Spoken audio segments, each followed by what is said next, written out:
is back. So welcome back to the channel, guys. This video is going to be kind of like odd because I'm going to be moving around a lot. I recorded these things at different times of the day, so pretty much what I'm going to go over is how I wired my transmission cooler fan, which is fed by this relay that I ended up making kind of like the Racetronic kits, where there's a wire that goes to the back of the alternator, feeds the relay feeds whatever the device is. In this case is the fan for the cooler that is under the car, and then it has the signal wires going into the car, and they're powered by these. The key's not on, so it's not coming on because it's on at ignition power, so I don't forget it on or whatever. But otherwise hope you guys enjoy, and let's begin. It's morning again. Right now we're gonna do right now I'm gonna do some wiring. I still have to I don't know if I remember mentioning it to you, but I had to install the fan that is down here. Let's see if you can see that. So that fan is wired to a relay under the hood, which feeds these two wires. Which one is the manual override and the other is the one that is attached to the temperature switch. So this is the relay right here, and you can see the wire, the loom of wire. One wire goes down to the fan and to the temperature switch, and the other two wires go into the cabin, like I said before, for the power for the switch and then the manual override. So that's what I'm going to be doing today. So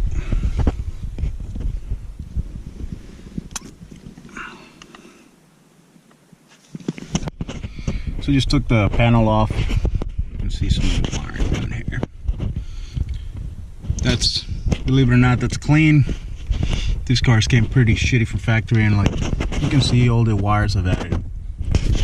Try to keep them nicely bundled because I have a external fuse box here. And after this, it kind of turns into a mess because some wires are going to the gauges up here. Some wires are going to the gauges up here and to the Speedmaster. What else do I have down here? I don't know. I have a couple things that go to this block. So this is the pretty side because that's just power that goes to key on power, and then yeah. And here you can see I planned ahead for this. Pretty much all I gotta do is put that connector on there, connector right there, and I have ignition on powered for the relay for the fan. And then the other wire, this one, is gonna go to here for the manual override. That's arriving. So that was the cool FedEx guy, because the other FedEx guy I have, I don't know, he just kind of like throws everything everywhere. But anyways, back to the car. So what I'm gonna do here now, let me see if I can get a good placement of the camera. I'm gonna say that that's a good angle there. And so I want to join these two wires here. That's already good to go. So I can connect them to that wire. So I'm gonna put that on these two, connect it to that, and then the extra lead is gonna go to the switch, the manual override.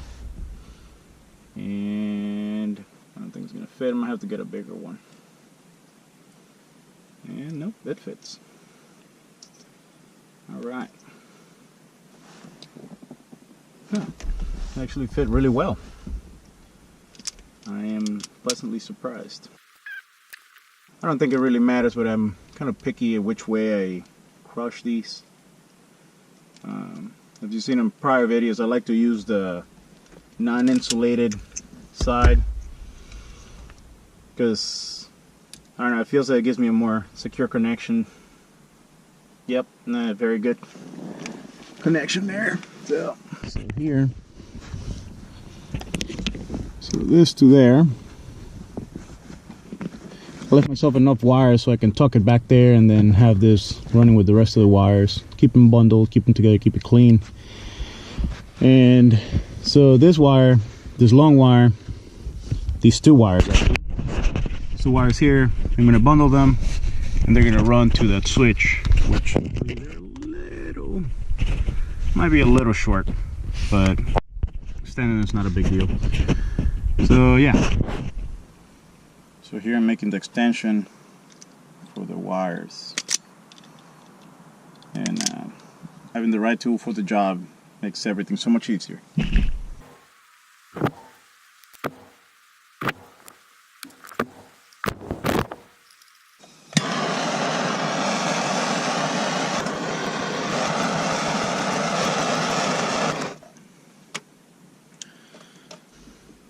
I would usually solder these together, but I don't see the need on here. These are in the inside. As you can see, those are the ones that shrink and everything around the wire, so it's not like it's going to be any corrosion or bad connections or whatever. They're not wire nuts. So I'm happy. So now let's try not to burn the car down. Now, just for aesthetics, tie them together.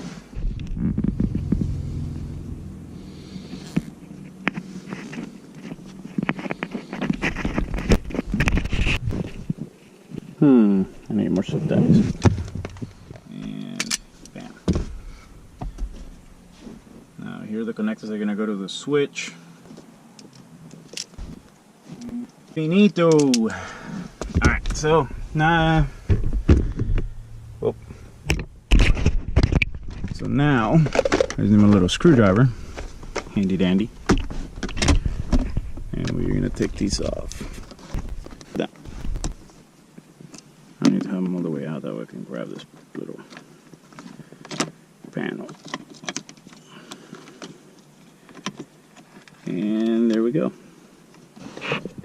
And so that ground's gonna go here. This is the grounds that would activate the lights, but the problem is that this one's like a ground, so it wouldn't. I don't want to run power to just turn on the stupid light. So that feeds that ground, and tuck in our little sweet little wire here. Which, funny enough, I should have ran the wires for the line lock while I was doing this, but didn't think about it. Can't plan ahead for all of them. Shabam! Let's test this puppy out.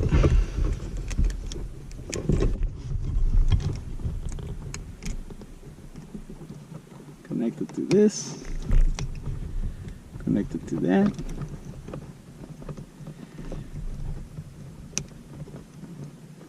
Come on, there we go.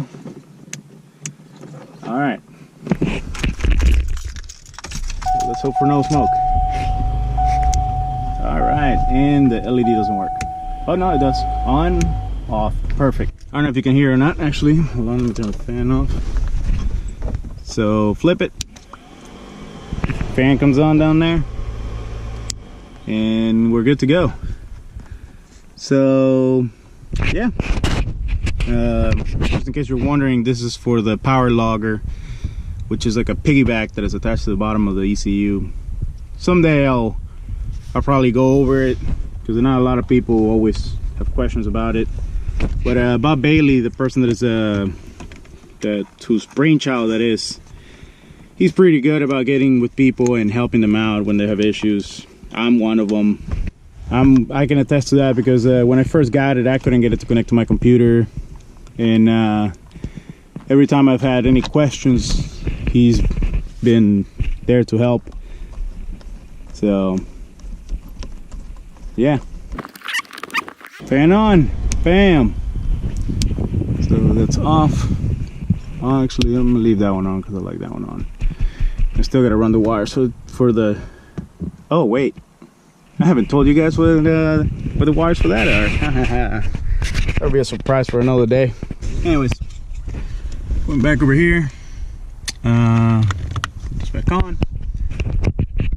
I know this kind of blocks a little bit of overkill for in here, but it looks nice and it does the job too. So yeah. Alright, so that's on that side. That's already tucked there. I want to put a zip tie on there. Yeah, you know what? Yeah. So I'm back in the garage, and since I have this panel out, I'm gonna take advantage of it. I'm gonna go put some extra directional LEDs on there. I'm not sure if like these are dimmer than the ones that I had before or what the deal is, but they're not as bright. Maybe it was because the interior of my Chevelle was blue. They looked a lot brighter. But these I'm not liking, and they're just really dark.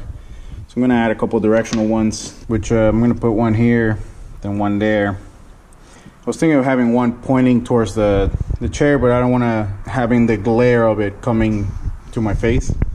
So we'll see. This is definitely not precision work. I'm just eyeballing where these are gonna go, making sure that there's no wires or anything above it.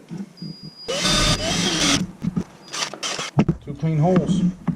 And then now it's time to plug these up.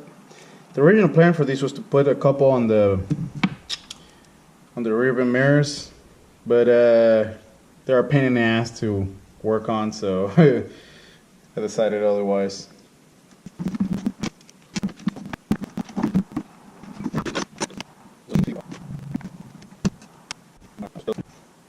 I may have gone like a step further than what I really wanted to go, but looks clean. All of this is going to be under the dash anyways, and it's not going to be getting tangled up or rattling up, so yep. I'm going to go back on there, and there's my lights. Big old diodes. So anyway, that is probably really hard to see. Put gauges in. I should actually take a video of how I did the wiring on it. I have them all on plugs, so I can literally unscrew this, take the gauge out, and unplug it instead of having to chase wires all over the place. Oh, so that was the fan.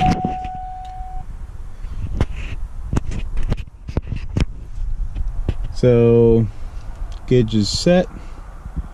Actually, it's a good chance to show you some of the features here.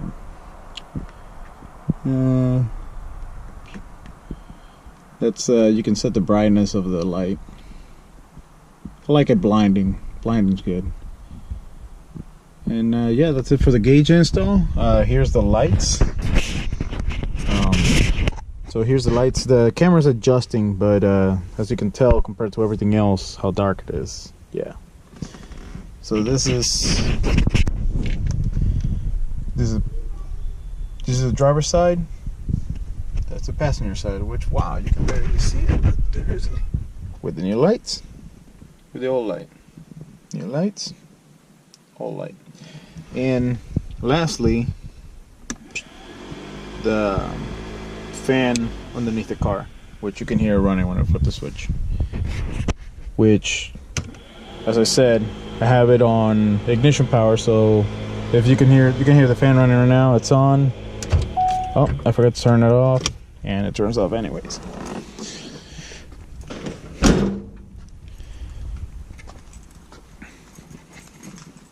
So anyway, that's it for this video. Hope you guys enjoyed. Please subscribe, hit the like button, and share this with anybody that may find it interesting.